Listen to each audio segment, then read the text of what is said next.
The most important question everybody wants to know, on campus, what was it like to be on Stephen Colbert?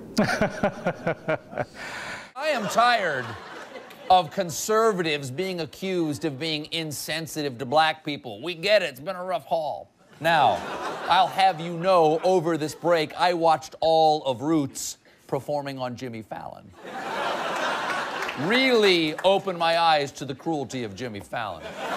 You know, I had never seen Stephen Colbert's show before. I was invited to go on, and I said to my staff, oh, there's this guy, Colbert, wants me to come on his show. I don't know anything about it. And their eyes got big. Oh, you have to do it. And I said, well, what's the show like? He said, oh, he's really difficult. He'll be he'll be snarky, and he'll make fun of you, and he'll be very kind of rude and difficult. I said, well, why would I want to go on a show like that? And my students were unbelievably excited about that. I did watch a few episodes before I went on. It was a very different kind of interview, but it was great. It was a lot of fun. He came out of character, so I got to meet him and talk to him a little bit before we went on set. It was a challenging interview because typically they have something that's focused on a pretty precise issue. And my stuff was pretty broad, and so it was hard to prepare, so you just have to go with the flow. But I had fun. What was his focus?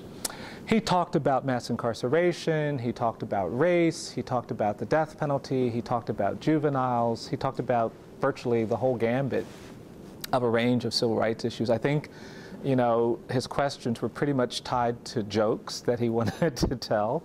But I thought it was, you know, interesting to talk to people about those issues in a setting like that. He has an audience that, to a certain extent, gets their news from these kinds of programs. And so we got a lot of feedback about the issues that we raised, and I thought that was positive. Did you meet ahead of time in the green room? Was there a... we had a brief green room meeting, but it didn't give me any guidance about what was substantively going to be on the docket. So you were thrown into the lion's den? Thrown into the lion's den, and just had to kind of go with it. We are all actually responsible for our failure to tell the truth about our racial history. Oh, so you too, you're black guy, right? Everybody. So, because people tell me I'm white, and I believe them because I feel terribly guilty about this conversation.